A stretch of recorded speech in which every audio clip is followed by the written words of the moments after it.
भारत सरकार के केंद्रीय जल शक्ति और खाद्य प्रसंस्करण मंत्री प्रहलाद सिंह पटेल का दमोह नगर आगमन हुआ। प्रहलाद सिंह पटेल के दमोह नगर आगमन पर प्रभारी मंत्री गोविंद सिंह राजपूत ने जहां उनसे उनके घर पहुंच करके निवास पहुंच करके मुलाकात की।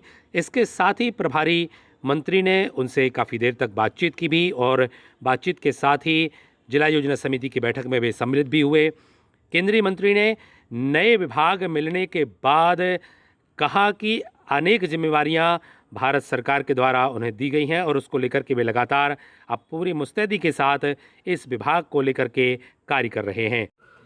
विस्तार भी हुआ, सरकार का विस्तार भी हुआ, नए मंत्रालय की जिम्मेवारी मिली है। अब पहले पर्यटन मंत्रालय में बहुत काम किया, बहुत लोगों को देखने मिला, अब नए मंत्रालय में किस तरह से? मुझे लगता है कि आपको सीखने का पर्याप्त अवसर होता है और जीवन में जिन मुद्दों को आप उठाते रहते हैं, अगर उससे जुड़ी हुई चीज़ें आपको मिलती है तो वो काम का आनंद भी अलग होता है। मैं शायद दमोह की ही पिछले जब मैं सांसद 5 साल था तो जल समस्याओं को लेकर, चाहे बुंदेलखंड पैकेज हो या बाकी जो चीज़ें हो, मैं हमेशा कहता रहा हूँ। स्वच्छता को लेकर भी मैं ये मानता हूँ कि जो पहले और दूसरे चरण में पोर्टल में चीज़ें चढ़ी थी उसके कारण से जो हमारे आंकड़े हैं वो शुद्ध बने रहे।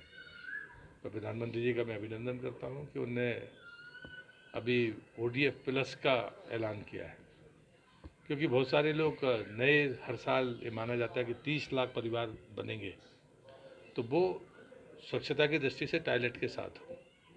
दूसरे जिनके पास में भूमि नहीं है या पानी का स्रोत नहीं है वो अपने घर में टॉयलेट को संचालित नहीं कर सकते, क्योंकि जो कल्पना है वो ऑपरेशनल होना चाहिए, लोग उपयोग करें।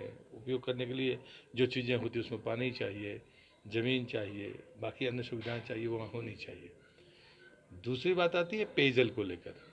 पेयजल को लेकर जो नकारात्मकता समाज में फैली हुई है कि सब कुछ मुफ्त में मिलेगा, और इसलिए हमारी जो परियोजनाएं चलती हैं, चाहे वो शहरी हों चाहे वो ग्रामीण क्षेत्र की हों, उनके रख रखाव का बड़ा संकट हमारे सामने आता है।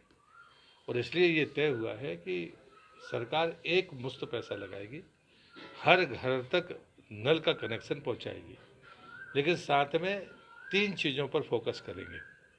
महिलाओं का प्रशिक्षण, एक उपसमिति होगी, क्योंकि जो लोग निर्वाचन में भाग लेते हैं दुर्भाग्य से उनके मन में उसके रखरखाव की चिंता नहीं होती है। अब सरकारें नहीं कर सकती है। आज जो राज्य सरकारों की हालत है कि पिछले साल 20,000 करोड़ का भारत सरकार का बजट था, अब ग्रांट नहीं है, अब तो राज्य के सामने ओपन है कि आप जितना ले सकते हो आप लीजिए, पैसा रखा हुआ है, आप उतना लगाइए और उसका उपयोग करिए। क्योंकि राज्य पीने का पानी हो ये राज्य का विषय है। देश के ऐसे राज्य भी हैं जिनने पैसा लेने से मना कर दिया है क्योंकि उनने अपनी पूरी योजनाएं पूरी कर ली है, और इसलिए अब अगला जो चरण है वो रख रखाव का है। और इसलिए महिलाओं का प्रशिक्षण, फिर सुधारने वाले लोग चाहिए, भविष्य में संकट आएंगे तो आपके पास में पैसा भी होना चाहिए और सुधारने वाले लोग भी आपके पास में उपलब्ध होने चाहिए। इस सब की तरफ भी इस पूरी योजना के चरण में इंतज़ाम है, और इसमें मैं मानता हूँ कि आपकी यानी चौथे स्तंभ की, पत्रकारों की भूमिका बड़ी भूमिका होगी। क्योंकि लोग जिस प्रकार से राजनीतिक स्वार्थ के कारण कई बार चुप हो जाते हैं, मुझे लगता है चुप होना ठीक नहीं होगा।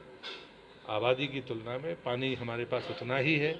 जो चार्ट है मैं आपको उपलब्ध कराऊंगा कि बरसों से हम एक ही स्तर के जल के साथ, तिगनी आबादी हमारी हो गई लेकिन जल का स्तर जस का तस है। उसने क्वालिटी के साथ देना है, हर व्यक्ति को देना है, मांग बढ़ेगी तो मुझे लगता है इनके बीच में संतुलन बिठाने का काम अब बड़ा है, जिसको मैं चुनौती नहीं मानता, पर हम सबको मिलकर करना चाहिए। खाद्य प्रसंस्करण में क्या बुंदेलखंड के लिए क्या संभावना है? नहीं, जैसे वन डिस्ट्रिक्ट वन प्रोडक्ट में दमोह टमाटर का लिए चिन्हित है। एक वर्ष में एक ज़िले में 40 का यहाँ लक्ष्य है, लेकिन यहाँ एक ही ने ही अभी आवेदन किया है। तो मुझे लगता है कि हम सबको मिलकर भी प्रेरित करना चाहिए, लेकिन उसकी कंडीशंस हैं। हम जो लोग मसाला पहले से बना रहे हैं या बाकी लोग हैं, इनके लिए तो काम कर ही सकते हैं, लेकिन जो पढ़े लिखे नौजवान हैं, अगर वो एग्रीकल्चर के क्षेत्र में अगर उनकी डिग्री है या फूड प्रोसेसिंग में डिप्लोमा या डिग्री है, उनको महत्व मिलेगा। पुराने लोगों को भी मदद मिलेगी, लेकिन नए वो लोग जो वन डिस्ट्रिक्ट वन प्रोडक्ट के तहत काम करेंगे उनको मिलेगा। अगर कोई यहाँ पर डिग्री होल्डर या डिप्लोमा होल्डर है तो उसको आगे आना चाहिए। वो मास्टर ट्रेनर भी हो सकता है, वो मोटिवेटर भी हो सकता है, तो और खुद भी लगाए और लोगों को लगवाने के लिए प्रेरित करेगा, तो उसको 1 यूनिट पर 20,000 रुपये मिलेगा।